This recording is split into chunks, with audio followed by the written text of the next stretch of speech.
تو یہ بہت غیر معمولی جو ہے غزوہ تھا، غزوہ احزاب.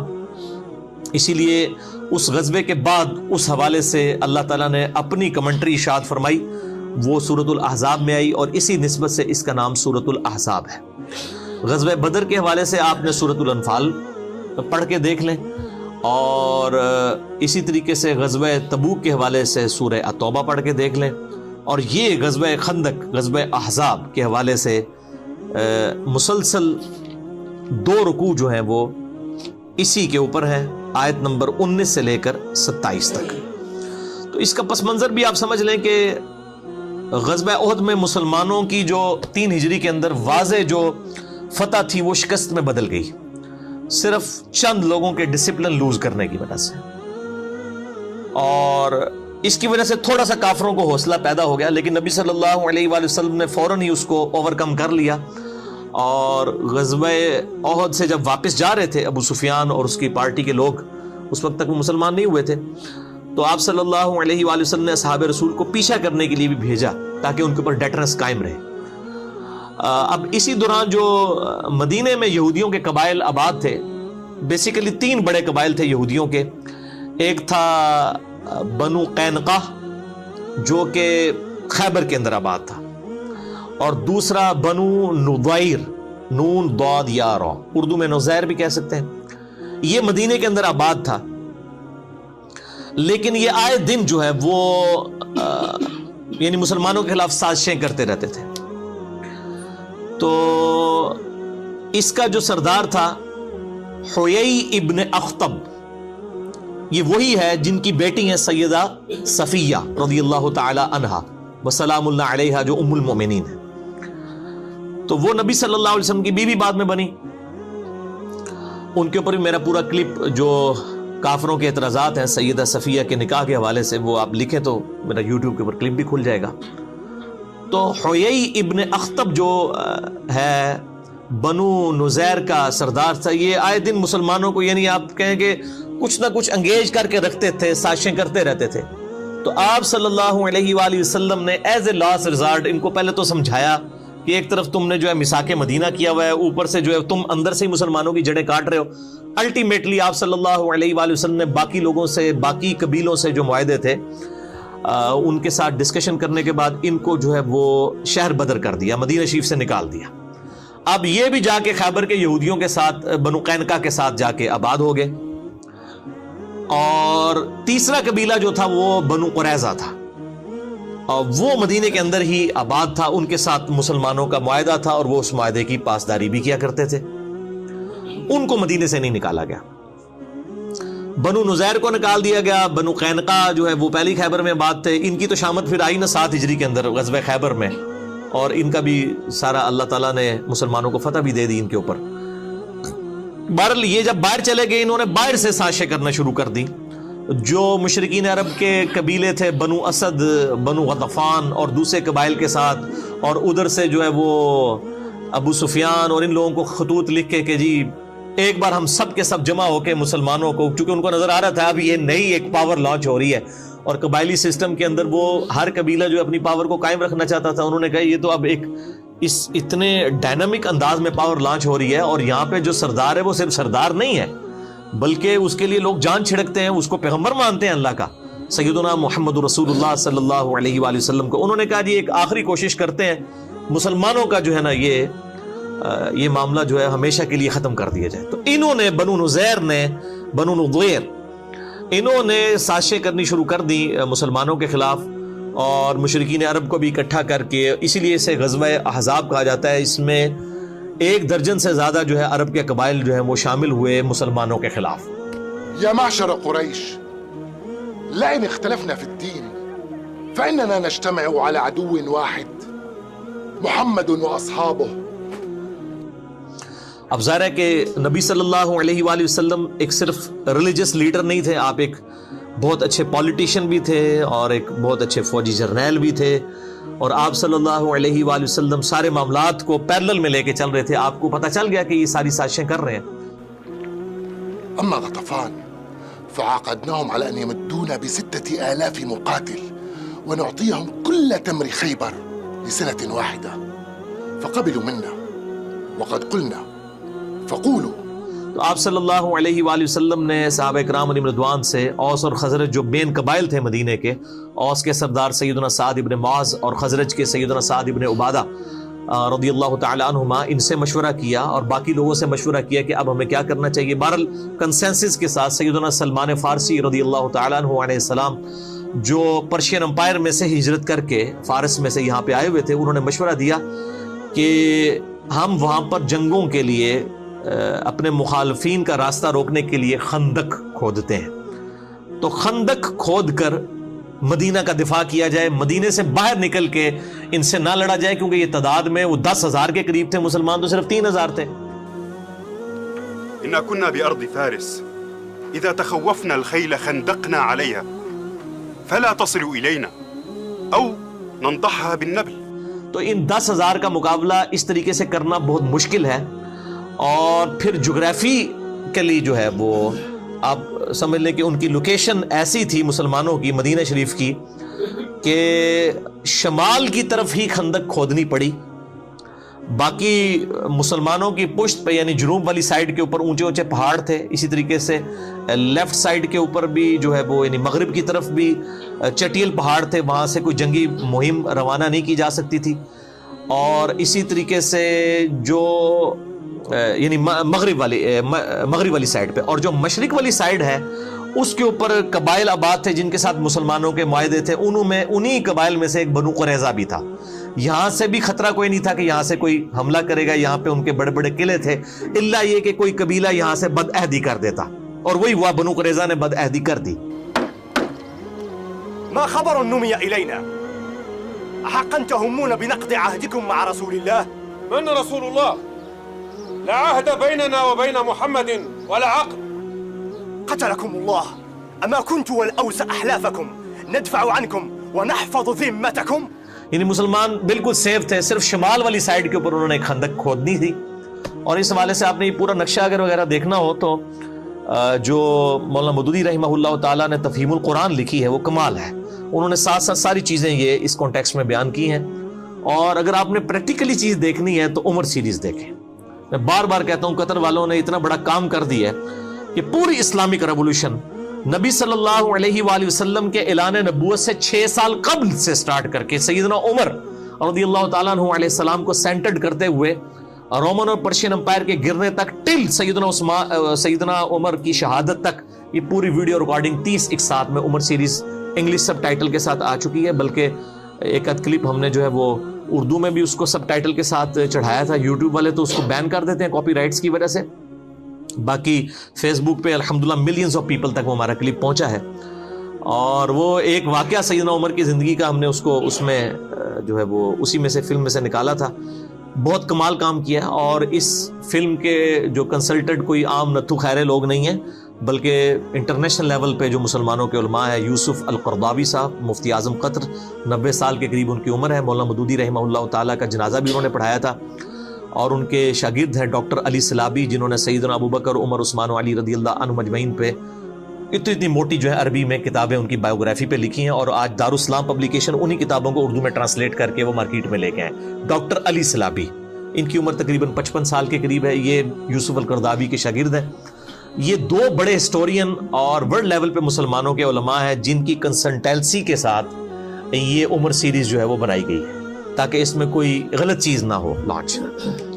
بہرحال اس میں یہ پوری ریولوشن آپ کو نظر آئے گی. اور یہ غزوہ خندق والا معاملہ بھی انہوں نے پورے کا پورا اس میں یعنی فلمایا ہے.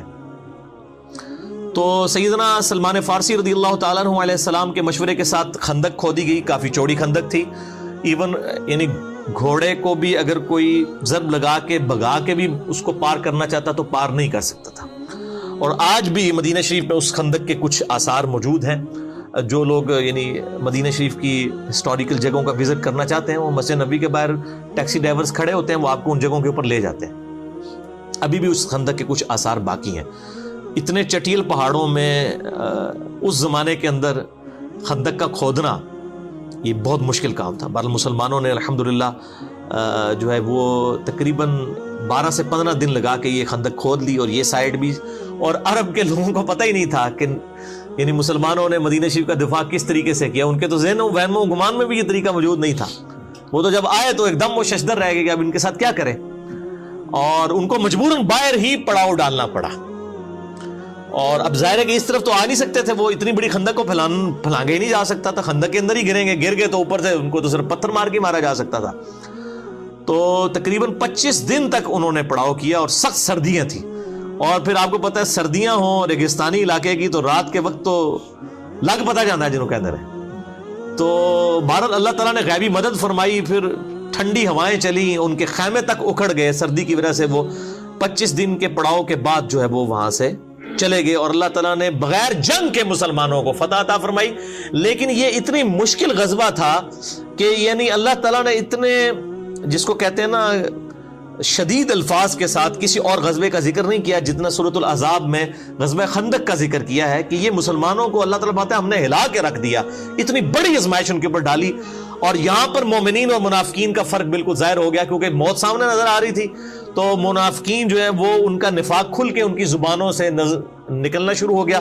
اسی کا ذکر آپ ان آیات میں سنیں گے بھی کہ یار یہ تو نبی صلی اللہ علیہ وسلم نے اور اللہ نے نعوذ باللہ ہمارے ساتھ جھوٹے جو ہے وہ وعدے کیے تھے، اور یہ تو جناب موت ہمارے گلے پڑ گئی ہے، ہماری بیویاں بھی پیچھے مطلب وہ بے آسرا ہو جائیں گی، اور ہمارے لیے تو ٹوائلٹ جانا مشکل ہو گیا ہے. اور یہ نبی جو ہے میں کہہ رہا ہے کہ رومن اور پرشین امپائر گریں گی، کیونکہ وہ دلائل النبوہ امام بیہقی کی کتاب میں آتا ہے نا، مسند احمد میں بھی آتا ہے کہ ایک اسی خندق کے موقع پر ایک پتھر نہیں ٹوٹ رہا تھا، بہت بڑا پتھر.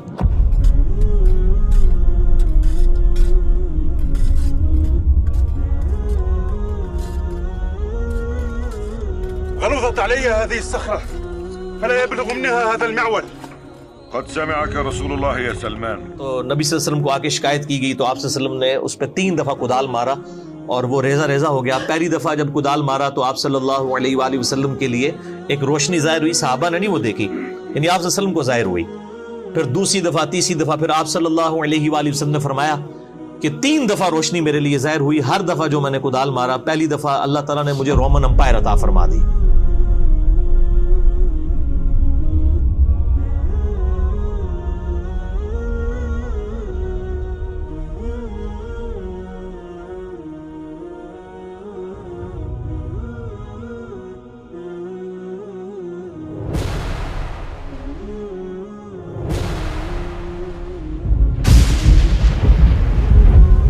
اس کے خزانے جو ہیں وہ اللہ تعالیٰ نے مجھے عطا فرما دیے. دوسری دفعہ مارا فرمایا اللہ نے مجھے پرشیا بھی عطا فرما دیا، دوسری سپر پاور بھی گئی. اور تیسری دفعہ فرمایا اللہ نے مجھے یمن بھی عطا فرما دیا. اور منافقین جو تھے اوپر سے کلمہ گو مذاق اڑا رہے تھے کہ ہم تو ٹائلٹ جانے سے مجبور ہوئے ہیں، اور یہ پیغمبر ان کو کہہ رہا ہے کہ رومن اور پرشین امپائر گرے گی. یہاں تو یہ ان عرب کے قبائل کا مقابلہ نہیں کر پا رہے، تو یہ رومن اور پرشین امپائر کیسے یعنی گرائیں گے؟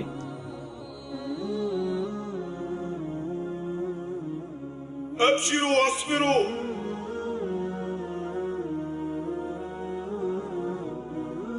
فوالله ما يبلغ القوم منا شيئا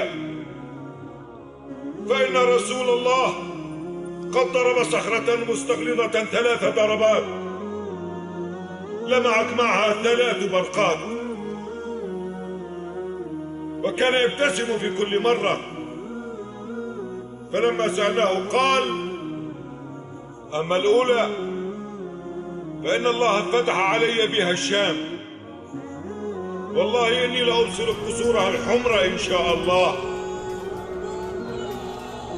أما الثانية فأعطيت بها مفاتيح فارس.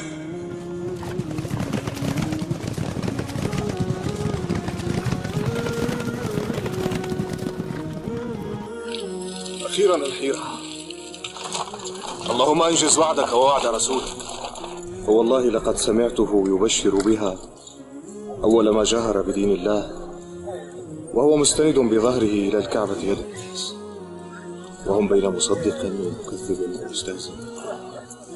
ولم يخطر لي على بال عندئذ أنني سأكون أول من يشهدها، وأن الله يرميها. اللهم منك العفو على ما فات مني، ولك الحمد على ما أعطيت. والله إني لأبصر قصر المدائن الأبيض. وأما الثالثة فأعطيت بها مفاتيح اليمن، والله إني لأبصر أبواب صنعاء من مكاني هذا، فإن كنتم مؤمنين حقا وصدقتم رسولكم فما يغركم اليوم ما تلقون، وقد علمتم علم اليقين ما جعل الله لكم في قابل الأيام. صدق عمر والله لقد كان الذي قال. حالانکہ یہ 5 ہجری کا واقعہ ہے، 12 سال کے اندر رومن اور پرشین امپائر گر گئی تھی. یہ اللہ تعالیٰ کی ایک غیر معمولی مدد تھی نبی صلی اللہ علیہ وآلہ وسلم اور آپ کے جانثار صحابہ کرام علیہم رضوان کے ساتھ. تو بہرحال اس خندق کو کراس نہیں کر سکتا تھا. بہرحال ایک شخص تھا عمر ابن عبد ود، یہ عرب کا ایک مشہور جو سمجھ لیں کہ آپ جنگجو انسان تھا. اس کے بارے میں مشہور تھا کہ یہ 100 آدمیوں سے اکیلا لڑ سکتا ہے، اتنی تیز یہ تلوار چلاتا تھا، اور یہ کسی میدان جنگ میں کبھی اس کو مات نہیں ہوئی تھی. جب بھی کسی سے لڑا اس نے اس کو قتل کیا. اور یہ یعنی 90 سال اس وقت اس کی عمر ہو چکی ہوئی تھی. یہ بھی مشرکین عرب کی طرف سے مسلمانوں کے لیے کے خلاف لڑنے کے لیے آیا. اس نے جو ہے وہ اپنے گھوڑے کو جو ہے وہ ایڑی لگائی اور خندق پھلانگ کے دوسری طرف آ گیا. اب آ کے وہ للکار رہے کہ کوئی ہے آ کے میرا مقابلہ کرے. کسی کی جرت نہیں ہوئی کہ وہ شخص کے سامنے آئے، کیونکہ اس شخص کے سامنے آنے کا مطلب موت تھا. 3 دفعہ اس نے للکارا. نبی صلی اللہ علیہ وسلم کے صحابہ میں سے صرف سیدنا علی تھے جنہوں نے 3 دفعہ اٹھ کے اس کا مقابلہ کرنے کے لیے چیلنج کو قبول کیا، لیکن 3 دفعہ نبی صلی اللہ علیہ وسلم نے ان کو ہاتھ سے پکڑ کے بٹھا دیا کہ تم نے نہیں اٹھنا. ظاہر ہے وہ سیدنا علی کی ایک فضیلت باقی لوگوں کے اوپر ظاہر کرنی تھی کہ یہ اتنی دلیری دکھا رہا ہے، اور کوئی شخص نہیں اٹھا. 3 دفعہ سیدنا علی اٹھے، لیکن نبی صلی اللہ علیہ وسلم نے بازو سے پکڑ کے بٹھا دیا. اب سیدنا علی کوئی اپنی بہادری کی وجہ سے نہیں اٹھ رہے تھے، ان کی جو اندر جو ایک پیشن اور ایمان کا لیول تھا نا، وہ یہ تقاضا کرتا تھا کہ ایسی کی تیسی اس کی. تو بہرحال 3 دفعہ بھی جب اس نے کہا تو نبی صلی اللہ علیہ وآلہ وسلم نے سیدنا علی کو یعنی روانہ کیا. اور سیدنا علی کی اس وقت آپ دیکھ لیں عمر کتنی تھی، آلموسٹ 28 سال، 27 یا 28 سال عمر تھی. یہ اس وقت کا واقعہ. من يبارز؟ يا عمرو إنك قد كنت عاهدت الله ألا يدعوك رجل من قريش إلى إحدى خلتين إلا أخذتها منه. أجل. تو اب وہ جب سامنے آیا تو سیدنا علی کے جو والد تھے ابو طالب، ان کے ساتھ اس کی دوستی تھی عمر ابن عبد ود کی. اور اس نے کہا کہ یار تو کیوں میرے ہاتھوں مرنا چاہتا ہے، تو کسی اور کو بھیجو، میں تمہارے ساتھ لڑائی نہیں کروں گا. تو سیدنا علی نے کہا کہ نہیں، میں تیار ہوں، جب تم نے چیلنج کیا ہے تو میں مقابلے کے لیے آ گیا ہوں. تو اس نے کہا کہ میں ہر شخص کو جو ہے نا وہ 3 دفعہ مہلت دیتا ہوں اس حوالے سے کہ وہ اپنی 3 کوئی موت سے پہلے خواہشات کا اظہار کر دے، کیونکہ اس نے مرنا تو ہے میرے ہاتھوں، تو 3 خواہشات کا اظہار کر سکتا ہے، تو میں اس کی 3 خواہشات پوری کر دوں. تو سیدنا علی نے کہا کہ میری پہلی خواہش یہ ہے کہ تو کلمہ پڑھ کے مسلمان ہو جا. فإني أدعوك إلى الله ورسوله وإلى الإسلام. لا حاجة لي بذلك. فإني أدعوك إلى النزال. لما يا ابن أخي؟ فوالله ما أحب أن أقتلك. لكني والله أحب أن أقتلك. ٹھیک ہے، یہ دیکھیں نا تربیت کیا ہوئی ہے. غزوہ خیبر کے موقع پر بھی جب سیدنا علی کو نبی صلی اللہ علیہ وسلم نے بھیجا تو اس وقت بخاری مسلم میں آتا ہے کہ علی پہلے ان کو دعوت دینا، اگر تیری وجہ سے ایک شخص کو بھی ہدایت مل گئی تو تیرے لیے سرخ اونٹوں سے بہتر ہے. تو عمر ابن عبد ود نے کہا کہ نہیں، میں تو ایمان تو نہیں قبول کروں گا. تو دوسرا سیدنا علی نے کہا کہ دوسری میری خواہش یہ ہے کہ تم لوگ واپس چلے جاؤ، کیوں لڑائی کے اوپر آمادہ ہوتے ہو، اور اپنے آپ کو بھی مشکل میں ڈالا ہوا ہے، ہمیں بھی مشکل میں ڈالا ہے، واپس چلے جاؤ. تو اس نے کہا ہم تو لڑنے کے لیے آئے، واپس کیوں جائیں. اور تیسری خواہش پھر سیدنا علی نے کہا کہ میرے ساتھ لڑائی کرنے کے لیے تیار ہو جاؤ. یہ تیسری خواہش سیدنا علی نے کی. ٹھیک ہے، تو بہرحال ایک وار کے اندر ہی اس کا کام تمام کر دیا سیدنا علی رضی اللہ تعالیٰ عنہ نے، اور اس کو جہنم واصل کر دیا عمر ابن عبد ود کو. یہ بہت بڑا ایک واقعہ تھا، اور اس کی اتنی ڈیٹرس پڑی مشرکین عرب کے اوپر کہ ان کے پاؤں پھر لڑکھڑا گئے. پھر کسی نے جرت نہیں کی دوبارہ خندق کو کراس کرنے کی، کیونکہ ظاہر ہے جب ان کا سب سے بڑا جرنیل جس کے اوپر ان کو مان تھا، تو وہ ایک 27 سال کے لڑکے کے ہاتھوں مارا جاتا ہے. ظاہر ایک ینگ ایج کا بندہ. تو وہ پھر اللہ تعالیٰ کی طرف سے غیبی مدد بھی آ گئی. یعنی موسم کی سردی، پھر خیموں کی وجہ سے اکھڑنا، خیموں کا اکھڑنا، ہواؤں کے چلنے کی وجہ سے یہ سارے کے سارے معاملات ہوئے. اسی دوران اللہ تعالیٰ نے غیبی مدد مسلمانوں کے ساتھ اس حوالے سے کی کہ بنی جو غطفان تھا اس میں سے ایک شخص تھا نعیم بن مسعود رضی اللہ تعالیٰ عنہ علیہ السلام، انہوں نے اسلام قبول کر لیا.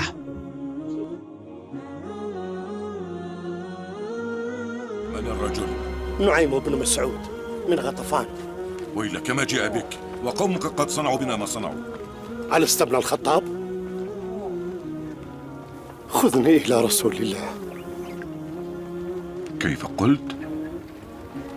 مسلم أنت؟ لیکن انہوں نے اپنے اسلام کا اظہار کسی سے نہیں کیا. چپ کر کے نبی صلی اللہ علیہ وآلہ وسلم کے خیمے میں آئے اور کہا یا رسول اللہ صلی اللہ علیہ وآلہ وسلم، میں آپ کو اللہ کا پیغمبر مانتا ہوں، آپ میرے ذمہ کوئی کام لگائیں کہ اس جنگ کی صورتحال میں کوئی ایسا کردار ادا کر دوں کہ یہ جنگ ٹل جائے. اور اس نے ایک یعنی مشورہ سامنے رکھا. اور ظاہر ہے کہ جنگ تو ہے ہی دھوکے کا نام. صحیح بخاری و مسلم میں احادیث موجود ہے. ظاہر ہے کہ وہ جنگ کے اندر یہ معاملات کرنے پڑتے ہیں. بال یہ جو کہا جاتا ہے نا محبت اور جنگ میں ہر چیز جائز ہے، یہ غلط ہے. محبت تو غیر محرم عورت کے ساتھ بغیر نکاح کے رشتے کے ویسے ہی حرام ہے. تو محبت تو صرف بیوی کے ساتھ کی جا سکتی ہے، بچوں کے ساتھ، ماں باپ کے ساتھ جو رشتے ہیں. تو جنگ کے اندر البتہ جنگ دھوکے کا نام ہے، اس میں دھوکہ دیا جا سکتا ہے، لیکن دھوکے میں بھی یعنی کوئی عہد کی خلاف ورزی نہیں کی جا سکتی. وہ مسئلہ نمبر 87 میرا ریکارڈڈ ہے اسلامی ڈیموکریسی کے اوپر اور اسلامی حکومت کو چلانے کے جو 3 بنیادی اصول ہیں اس حوالے سے. تو اب نعیم ابن مسعود رضی اللہ تعالیٰ عنہ نے بال کنسنسس کے ساتھ ان کا ایک مشورہ تھا، آپ صلی اللہ علیہ وآلہ وسلم نے پسند فرمایا، اور یہ سب کچھ عمر سیریز میں انہوں نے فلمایا ہے اور آپ کو اس زمانے میں پہنچا دیا جی انہوں نے. اور غزوہ خندق میں وہ کس طریقے سے معاملات. بنو قریظہ جو تھے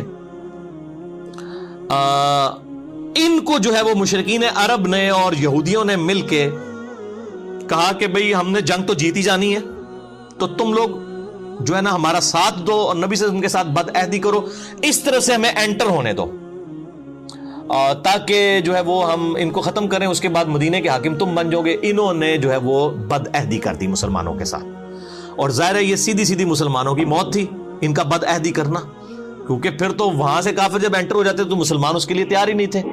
یعنی یہ سائیڈ تھی آپ سمجھ لیں مشرق والی، شمال کی طرف خندق کھودی ہوئی تھی، مشرق کی طرف بنو قریظہ اور باقی قبائل تھے، اور مغرب والی سائیڈ کے اوپر اور پیچھے جنوب اس طرف چٹیل پہاڑ تھے، یہاں سے تو خطرہ نہیں تھا. بنو قریظہ کی بد عہدی جو ہے نبی صلی اللہ علیہ وآلہ وسلم تک خبر پہنچ گئی کہ یہ تو مطلب اندر خانے کچھ کر رہے ہیں. آپ صلی اللہ علیہ وآلہ وسلم نے جو ہے وہ سعد ابن عبادہ کو اور کچھ اور لوگوں کو، ابو عبیدہ ابن جرح کو، ان لوگوں کو بھیجا کہ جا کے یہ یعنی تحقیق کرو.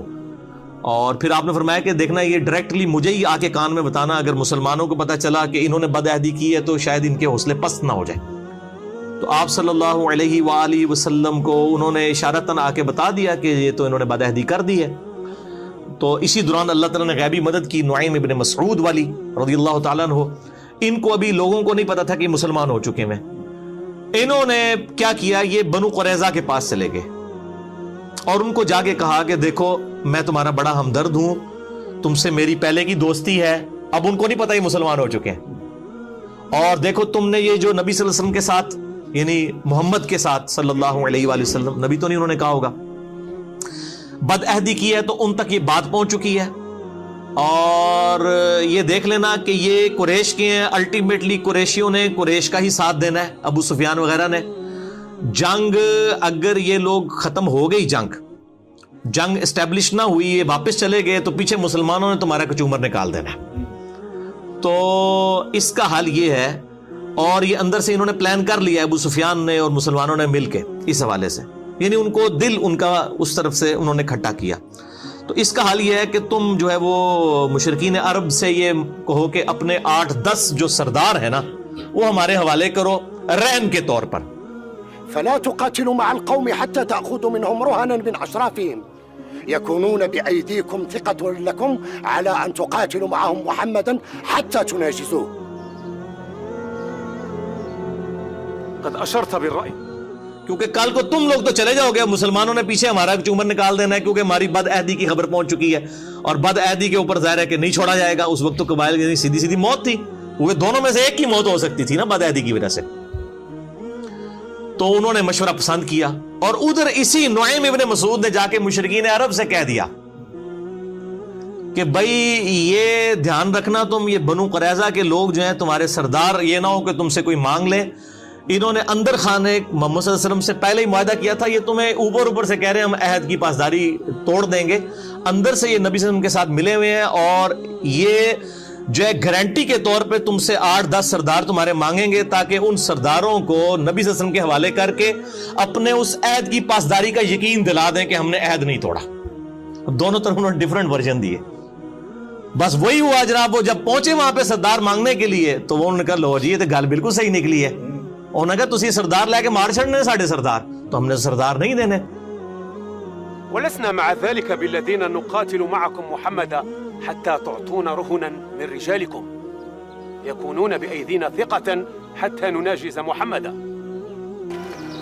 صدقنا نعيم, ولا والله لا ندفع إليهم رجلا واحدا من رجالنا. الآن ثبت لنا صدق نعيم بن مسعود. لا والله لا نقاتل معهم حتى يعطونا رهنا. اس کی وجہ سے ان کی آپس میں کنفیوژن ہوئی, اور وہ بنو قریظہ والا معاملہ جو ہے وہ ٹھپ ہو گیا. ان کو پتا چل گیا کہ یار یہ تو مطلب واقعی تو چلے جائیں گے, پیچھے ہماری شامت آ جائے گی. اور اسی دوران پھر دوسری غیبی مدد آئی, جو سردیوں میں ٹھنڈی ہوائیں چلیں اور ان کے خیمے اکھڑ گئے, اور ظاہر ہے کہ ان کے پاس جو راشن تھا وہ بھی ختم ہونا شروع ہو گیا. بل مسلمان بھی بہت تکلیف سے گزر رہے تھے, ان تکلیف کا ذکر ابھی ان آیات کے اندر آئے گا, تو آپ حیران ہوں گے کہ مسلمانوں کو کس لیول تک آزمایا گیا. بہرحال الٹیمیٹلی اللہ تعالیٰ نے مسلمانوں کو اس حوالے سے سرخرو کیا. اور بخاری اور مسلم میں حدیث آتی ہے, جب وہ واپس چلے گئے تو نبی صلی اللہ علیہ وسلم اپنی زرہ اتارنے لگے تو سیدنا جبرائیل علیہ السلام آ گئے انسانی شکل میں. انہوں نے کہا یا رسول اللہ, وہی تو فرشتوں نے اپنی زرہیں نہیں اتاری ہیں, آپ نے کیوں اپنی زرہ اتار دی ہے؟ بنو قریظہ سے بد عہدی کا بدلہ لینا ہے, کیونکہ وہ تو مسلمانوں کو مروانے لگے تھے, یہودیوں کا قبیلہ. تو آپ صلی اللہ علیہ وآلہ وسلم نے فرمایا, بخاری اور مسلم دونوں میں موجود ہے, آپ نے فرمایا کہ اب تم لوگ, آپ نے سیدنا علی کو اور کچھ اور اصحاب کو لشکر دے کر روانہ کیا, اور حکم فرمایا کہ عصر کی نماز نہیں پڑھنی مگر بنو قریظہ میں جا کر. يا معشر المسلمين يا معشر المسلمين إن الله قد أمر نبيه ألا يضع السلاح حتى يسير إلى بني قريظة. من كان سامعا مطيعا فلا يصلين العصر إلا في بني قريظة. اور یہ وہی حدیث ہے جس میں نے پہلے بھی کئی دفعہ بیان کیا کہ صحابہ کے 2 گروہ ہو گئے, عصر کی نماز قضا ہو رہی تھی, کچھ لوگوں نے راستے میں پڑھ لی, کچھ لوگوں نے وہاں جا کے مغرب کے وقت میں عصر پڑھی کہ نبی علیہ السلام کا حکم تھا. بیسیکلی تو آپ یہ کہنا چاہ رہے تھے جلدی وہاں پہنچو, لیکن بعد میں آپ صلی اللہ علیہ وآلہ وسلم نے کسی کو کوئی اس پہ قدغن نہیں لگائی. جنہوں نے ظاہری حدیث کے اوپر الفاظ پہ عمل کیا ان کو بھی مطلب ان پہ بھی کوئی گرفت نہیں کی, اور جنہوں نے اس کی تھیم کو فالو کیا کہ راستے میں نماز پڑھ لی اور قضا نہیں ہونے دی, ان کو بھی کچھ نہیں کہا. بہرحال وہاں پر پہنچ گئے. اب بنو قریظہ کے لوگ, اب ظاہر ہے ان کو پتا تھا انہوں نے کیا حرکت کی ہوئی ہے. انہوں نے کہا کہ ہمیں نبی صلی اللہ علیہ وآلہ وسلم کا فیصلہ قبول نہیں ہے, ہمارے ساتھ اگر کوئی ثالثی والا کردار کرنا ہے اس حوالے سے تو سعد ابن معاذ جو اوس کے سردار ہیں, چونکہ وہ مدینے کے رہنے والے تھے, ان کے ساتھ ان کی دوستی بھی تھی زمانے جاہلیت کی. انہوں نے کہا کہ سعد ابن معاذ ہمارے لیے لینیٹ ویو رکھیں گے, حالانکہ وہ نبی صلی اللہ علیہ وآلہ وسلم سے فیصلہ کرواتے تو شاید ساروں کو ہی چھوڑ دیا جاتا, زیادہ زیادہ شہر بدر کر دیا جاتا ان کو. آپ صلی اللہ علیہ وآلہ وسلم کی طبیعت میں شفقت کا پہلو غالب تھا. بالوں نے خود اپنی موت کو آواز دی. سعد ابن معاذ جو تھے ان کو اس دوران گھٹنے میں تیر لگا ہوا تھا, بہرحال وہ اسی حالت میں, اور اسی میں انہوں نے دعا کی تھی کہ اے اللہ اگر آج کے بعد مشرکین عرب مسلمانوں پر چڑھائی نہیں کریں گے تو اے اللہ اسی زخم کو میرے لیے کھول دے اور شہادت کا باعث بنا دے کہ میں نے نبی صلی اللہ علیہ وسلم کا جتنا دفاع کیا اس حوالے سے مشرکین عرب کے خلاف میں نے جو ہے وہ حضور کا ساتھ دیا. اور یہی وہ شخص ہے سعد ابن معاذ جس کی وجہ سے مدینے میں نبی صلی اللہ علیہ وسلم اسٹیبلش ہوئے تھے. دعوت اللہ ان ابقى شيئا من حرب قريش ان يبقيني لها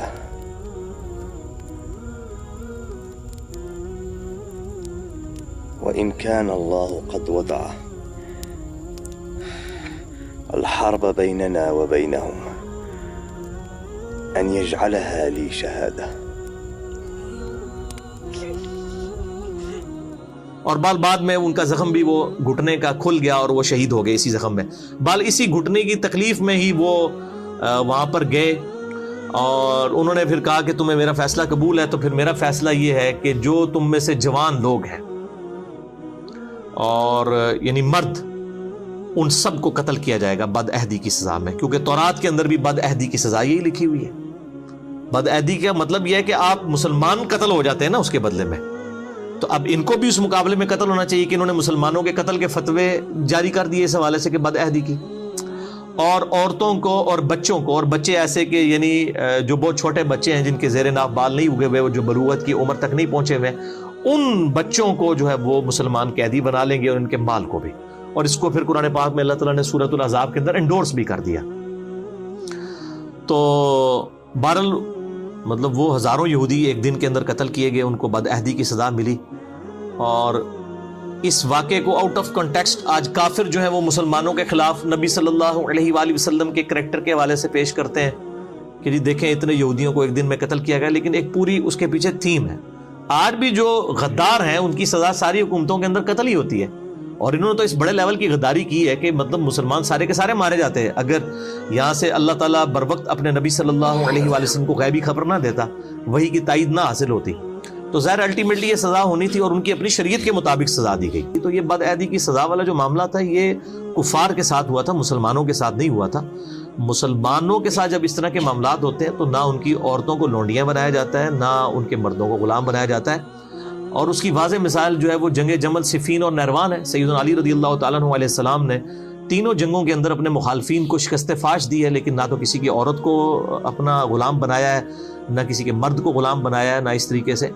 اور ایون بعد میں بھی آپ رضی اللہ تعالیٰ عنہ نے علیہ السلام ان کے وظیفے بھی اسی طریقے سے جاری رکھے، چاہے جمل کے لوگ ہوں، صفین کے ہوں، نہروان کے ہوں.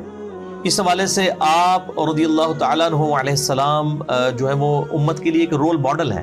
تو مسلمانوں کے جو مسلمانوں کے ساتھ معاملات ہیں ان کا معاملہ الگ ہے، کفار والا معاملہ الگ ہے. اس طرح کے آؤٹ آف کانٹیکسٹ چیزوں کو پیش کرنے سے بعض اوقات اسلام کے لیے بدنامی کا مسئلہ بن جاتا ہے. اس لیے میں نے اب اس کو بنو قریظہ کے حوالے سے یہاں پہ آیات بھی آ جائیں گی، تو یہ پوری کی پوری نٹ شیل میں نے آپ سمجھ لیں کہ سب کچھ بیان کر دیا. میں آخر میں پھر یہ کہوں گا کہ جو نعیم ابن مسعود رضی اللہ تعالیٰ عنہ کی جو حکمت سامنے آئی، اسی طریقے سے جو اللہ تعالیٰ نے غیبی مدد فرمائی اس موسم کی تبدیلی کی وجہ سے، پھر خندق والا معاملہ، یہ ساری کی ساری چیزیں اگر آپ نے فزیکلی دیکھنی ہے اور آپ اس زمانے میں پہنچنا چاہتے ہیں تو آپ عمر سیریز ضرور دیکھیں.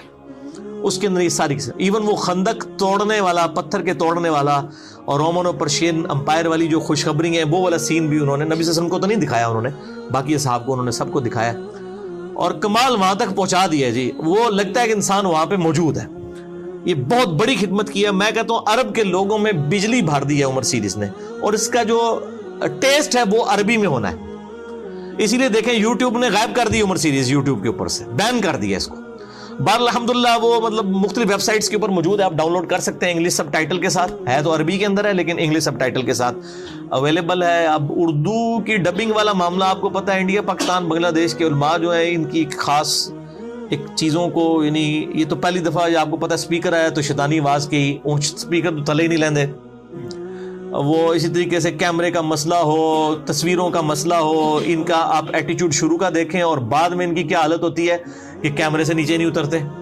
تو انشاءاللہ تعالیٰ یہ معاملات بھی ان کو آہستہ سے سمجھ آئیں گے. ان کو 25-30 سال کے بعد چیزیں سمجھ آتی ہیں. میں نے دیکھا ہے تقریباً اتنا گیپ ہے ان کو چیز سمجھ آنے میں. تو بہرحال اس وقت جو لوگ یعنی کئی مطلب لاکھوں کیا کروڑوں مسلمان ہیں جو رات کو اس وقت تک نہیں سوتے جب تک کہ ہالی ووڈ کی کوئی فل فلم نہ دیکھ لیں، تو ہم ان کو ضرور مشورہ دیں گے کہ آپ عمر سیریز تو دیکھیں. As far as picturisation is concerned کسی بھی ہالی ووڈ کی فلم سے وہ کم فلم نہیں ہے. انہوں نے واقعی اس زمانے میں پہنچا دیا ہے اور ملینز آف ڈالر خرچہ کر کے قطر والوں نے، اہل سنت ہیں اور اہل سنت کے علماء کی کنسلٹیشن کے ساتھ، ڈاکٹر علی سلابی اور یوسف القرضاوی اور باقی علماء، ان کی کنسلٹیشن کے ساتھ یہ ویڈیو بنی ہے. انگلش جس کو آتی ہے وہ سب ٹائٹل کے ساتھ اس کو روک کے دیکھ سکتا ہے، انجوائے کرے گا.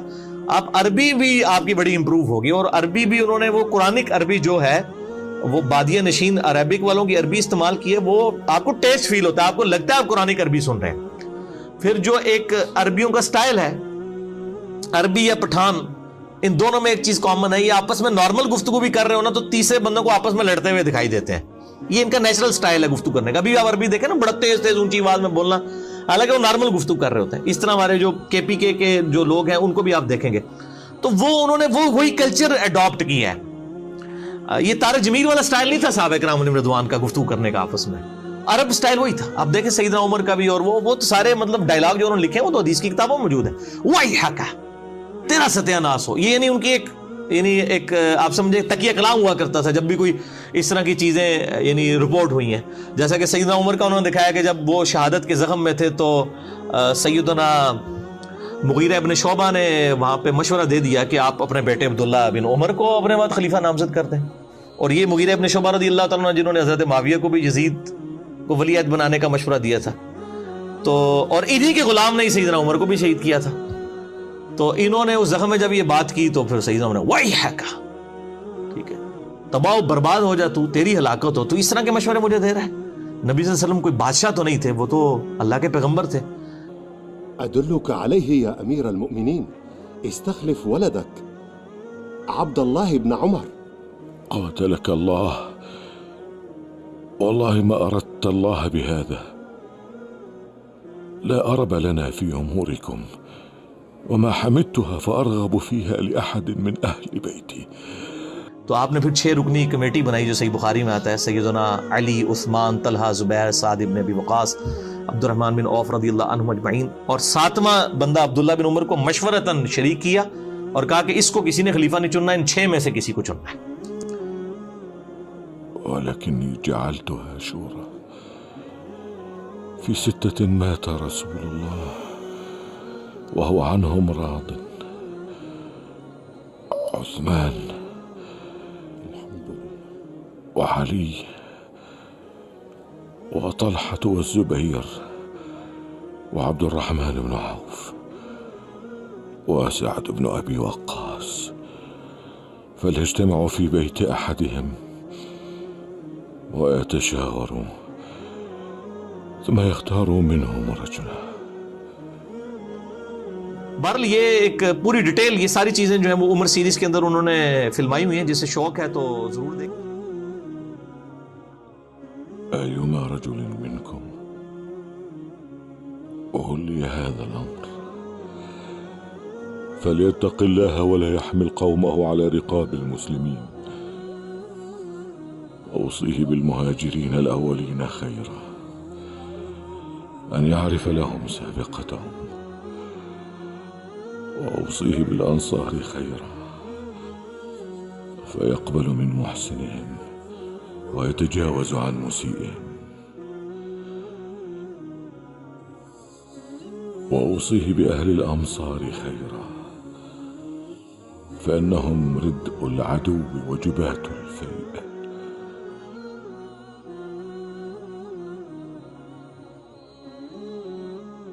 وأوصيه بأهل البادية خيرا فإنهم أصل العرب ومادة الإسلام، وأوصيه بأهل الذمة خيرا أن يقاتل من ورائهم ولا يكلفهم فوق طاقتهم.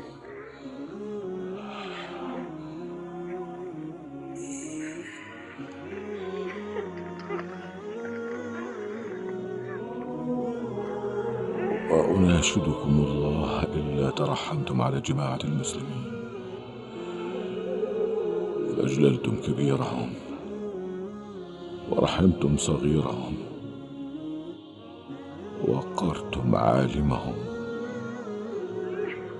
ولا تضربوهم فيذلوا ولا تستأثروا عليهم بالفيء فيغضبوا، ولا تجعلوا المال دولة بين الأغنياء منكم، ولا تغلقوا أبوابكم دون الناس فيأكل قويهم ضعيفهم. هذه وصيتي إلى من يخلفني، وأشهد الله